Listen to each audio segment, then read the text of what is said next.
बिस्मिल्लाहिर्रहमानिर्रहीम। कतर से सऊदी अरब उम्रा ज़ायरीन का एक हवाई जहाज़ 30,000 फुट की बुलंदी पर परवाज कर रहा था। अचानक पायलट ने ऐलान किया कि जहाज़ का इंजन फेल हो चुका है और 10 मिनट बाद जहाज़ क्रैश कर जाएगा। आप सबसे गुजारिश है कि कलमा पढ़ लें। ये सुनकर तमाम मुसाफिरीन में खलबली मच गई। एयर होस्टेस ने ब्लैक बॉक्स उठाया और जहाज़ के मुसाफिरों के पास गई और कहा, काले डब्बे को आग नहीं लगती। अगर आप अपने फैमिली मेम्बरान को कोई हिदायत जारी करनी है तो लिखकर इस डब्बे में डाल दें। हर मुसाफिर ने फैमिली के नाम अपना आखिरी पैगाम लिखा, मगर हैरत अंगेज तौर पर एक नौजवान जहाज के वॉशरूम की तरफ भागा। एयर होस्टेस हैरान हुई। इस नौजवान की इस हरकत पर काफी देर बाद जब वो वापस न आया तो एयर होस्टेस ने झांक कर देखा तो हैरान हुई, क्योंकि जहाज 30,000 फुट की बुलंदी पर महवे परवाज था। पुरसकून और आरामदेह फ्लाइट अपने सफर पर रवाना थी। बिजनेस क्लास का बाइखलाक स्टाफ मौजूद था। हर तरफ खामोशी थी। पहले तो खूब गहमा गहमी थी। लोग एक दूसरे से बातें कर रहे थे, अपने हालात बयान कर रहे थे। फिर जब रात का अंधेरा छाने लगा तो मध्यम रोशनी में हर कोई सोने के लिए अपनी सीटों को एडजस्ट करता रहा। कतर के रिहायशी अब्दुल्ला की आंखों में भी नींद की गनूदगी थी। वो सोने की तैयारी कर रहा था। जहाज को एक जबरदस्त झटका सा लगा। लाइट्स दोबारा से जल उठी और इमरजेंसी सायरन की आवाज से जहाज गूंज उठा। सब मुसाफिर एक दूसरे से दरियाफ्त करने लगे कि आखिर क्या हुआ है। सब एयर होस्टेस से पूछने लगे कि क्या माजरा है।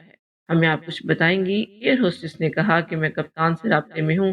वो बताएगा कि जहाज के साथ क्या मामला पेश आया। एयर होस्टेस ने जहाज के पायलट से रब्ता किया।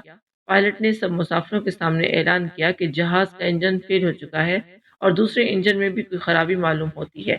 हमारे अंदाजे के मुताबिक 10 मिनट बाद क्रैश लैंडिंग करेगा। आपसे गुजारिश है कि दुआ कर लीजिए। ये सुनकर मुसाफिरों की सांसें ऊपर की ऊपर और नीचे की नीचे रह गईं। उन्हें किसी बात का होश तक ना था। किसी को भी मौत से पहले मर जाने की अक्सबंदी करनी हो तो ये बेहतरीन मौका था। बढ़ते जज्बात में आगे वाली सीट के बिजनेसमैन गुस्से में आग बगोला हुए और चीख कर कहने लगे, क्या मतलब, कैसी बकवास कर रहे हो कि जहाज क्रैश कर जाएगा? क्या तुम लोग जानते नहीं कि मैं कौन हूँ? मेरे इतने सारे बिजनेस हैं। एयर होस्टेस ने उसकी बात काटते हुए कहा कि जनाब, चीखने चिल्लाने से कुछ हासिल नहीं होगा। थोड़ी ही देर में हम सब मैयतों में बदल जाएंगे। मैं आप लोगों के लिए एक आखिरी काम कर सकती हूँ जो मेरे बस में है।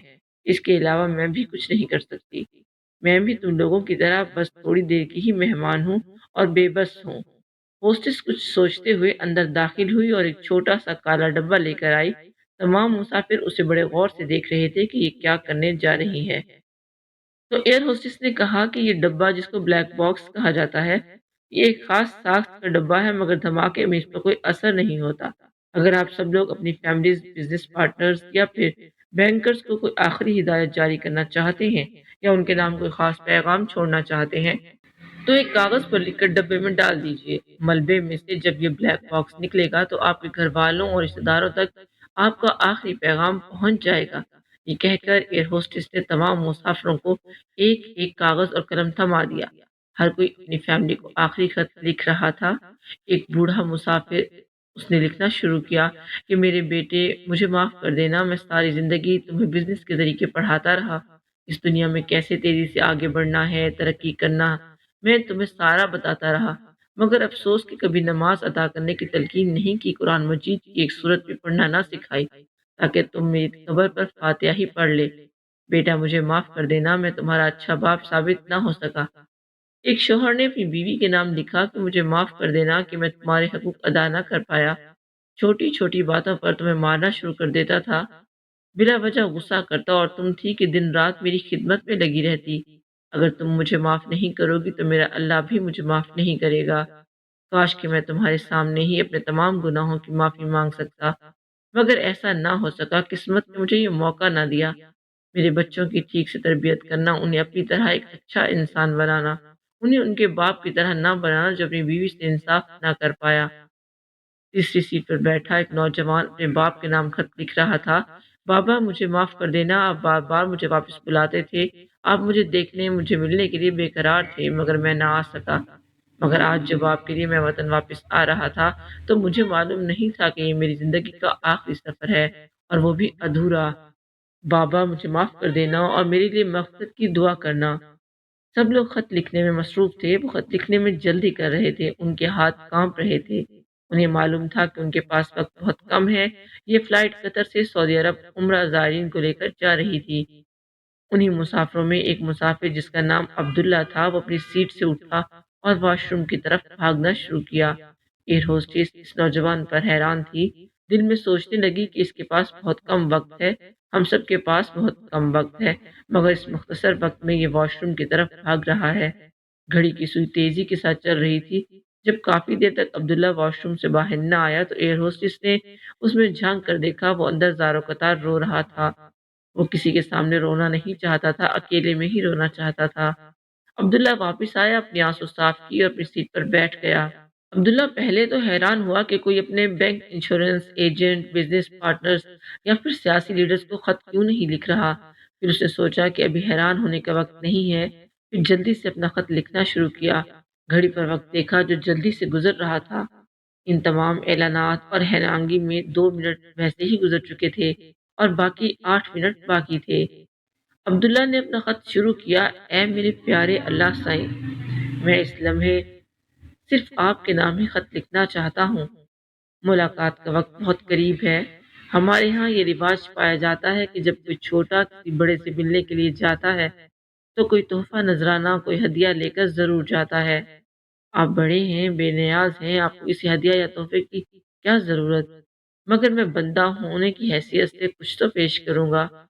आज अपनी 40 साल जिंदगी को पीछे मुड़कर देखता हूँ तो कोई भी ऐसी चीज नजर नहीं आती जो आपको पेश करूं या पेश करने के लायक हूँ। सारी जिंदगी यूं ही जाया कर दी। दिल में ये ख्याल जरूर आता था कि अल्लाह के आगे झुक जा, इस पाकज़ात के आगे सजदा कर, जिसने तुझे पैदा किया, इन नेमतों का शुक्रिया अदा कर जो नेमतें उसने तुझे अता की। मगर शैतान फिर दिमाग में ये ख्याल लाता कि अभी बहुत वक्त पड़ा है। कोई रोज़ा, कोई नमाज, कोई इबादत, कोई सजदा, कुछ भी इस काबिल नहीं। सारी की सारी ज़िंदगी सोने में गुजार दी। 40 में से 12 साल तो हकीकतन सोता ही रहा। 10 साल बचपन और पढ़ने में गुजार दिए। तकरीबन 8 साल रोजी रोटी की तलाश में दिए। बाकी चंद साल यूं ही फजूल कामों में, कभी किसी की गिबत में तो कभी झूठ बोलने में गुजार दिए।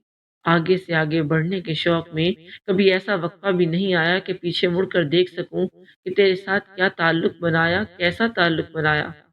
मुआशरे को सुधारने के खत में मुआशरे को सुधारने के खप्त में अपने आप पर काम करना भूल गया। नमाजों, नवाफिल, रोज़ों की तादाद, हज, उम्रा, कुरान और ख़त्म की गिनती और अपनी बढ़ाइयों के हिसाब व किताब में इबादत ही ना हो सकी।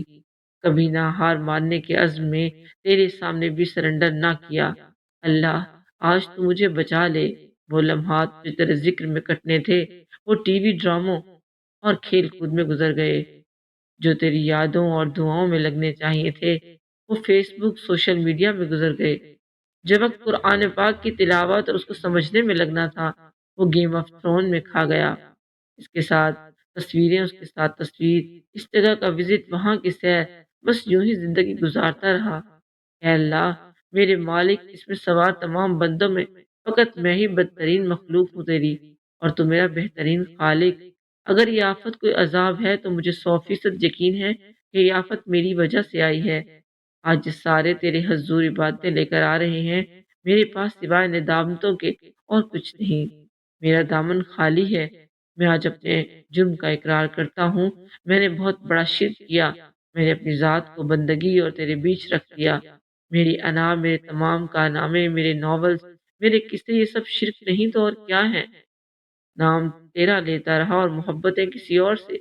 नमाज तेरी, नजर कहीं और, ख्याल तेरा, फोन कहीं और, सामने तू लेकिन चैट किसी और से। या अल्लाह, मैंने मिलावट की। मैंने तेरे इश्क में मिलावट की। मैंने जखीरा अंदोजी की कि महीनों तक अनाज मेरे स्टोर में पड़ा रहता और बाहर लोग भूख से मर रहे थे। मैं ये बात जानता था, मगर उस तरफ तवज्जो नहीं होती थी। हालांकि जिंदगी का मकसद तो दूसरों के काम आना है, और हमारे रिस्क में तो उन गरीबों और मसाकीन का हिस्सा रखा था। लेकिन अफसोस कि मैं उनके काम ना आ सका। मैंने रिश्वत भी ली। रिश्वत दी इसलिए जाती है कि जो काम करने आए हो, जिसके लिए कराने आए हो, उसे धोखे देकर किसी और का काम कर दो। ये मेरी तनख्वाह रिश्वत ही तो थी, जो दुनिया देती रही कि तेरा काम ना करूं, जिस मकसद के लिए भेजा गया। وہ نہ کیا، باقی سب کچھ کیا۔ میں نے غرور کیا کہ میری ذات اور اللہ کے بت کے سوشل میڈیا پر ہزاروں فالوورز ہیں۔ میں نے جھوٹ بولا اپنے آپ سے کہ سب اچھا ہے، لگے رہو، سب ٹھیک جا رہا ہے۔ میں نے سچ پر آنکھیں بند کر لی اور روز آئینہ دیکھتا اپنے آپ سے نظریں چراتا، اے اللہ سائیں، میں تو مرنے سے پہلے ہی مر گیا۔ میں جہاز گرنے سے پہلے ہی چاروں شانے چت ہو گیا۔ میں نے کتنے گھاٹے کا سودا کیا ہے تجھے چھوڑ کر، دوسروں کو اپنا دوست بنا کر، ایسے لوگوں کو جو صرف اچھے وقت پر میرے ساتھی تھے اور جب برا وقت آیا تو مجھے چھوڑ کر چلے گئے۔ بے شک تیرا فضل کسی وجہ کا محتاج نہیں۔ بڑوں کی یہی شان ہوتی ہے کہ وہ جب کسی چھوٹے پر اپنی گرفت مضبوط کر لیتے ہیں اور جب انہیں پتہ چلتا ہے کہ یہ کمزور ہے، مزید گرفت ڈالی تو یہ مر جائے گا، تو وہ چھوڑ دیتے ہیں۔ میں اپنے جرم کا اقرار کرتا ہوں، تیری رحمت سے بڑھ کر کوئی چیز نہیں، تیری دسترس سے میرا کوئی عمل، میرا کوئی گناہ چھپا ہوا نہیں، تیرے فضل کے سوا کوئی نافرمانی نہیں، اور تیری پہنچ سے میری کوئی دعا دور نہیں۔ اے سمیع البصیر، میری زندگی کا آخری منٹ بچا ہے، میں ایسا بے بس ہوں کہ کچھ نہیں کر سکتا۔ اسی بے بسی، لاچاری اور بے چارگی کے صدقے مجھے تو بخش دے میری پیاری ہم سفر۔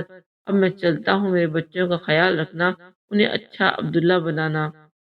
سر آر یو کے ایئر ہوسٹس نے عبداللہ کو گہری نیند سے جگایا۔ وہ پسینے سے شرابور تھا، سر سے لے کر پاؤں تک ایسے لگ رہا تھا جیسے وہ نہایا ہو۔ سب کچھ نارمل تھا، مگر عبداللہ ایک خواب دیکھ رہا تھا۔ آئیے ہم سب بھی آج اپنا آخری خط لکھتے ہیں کہ زندگی کا خط درست ہو سکے۔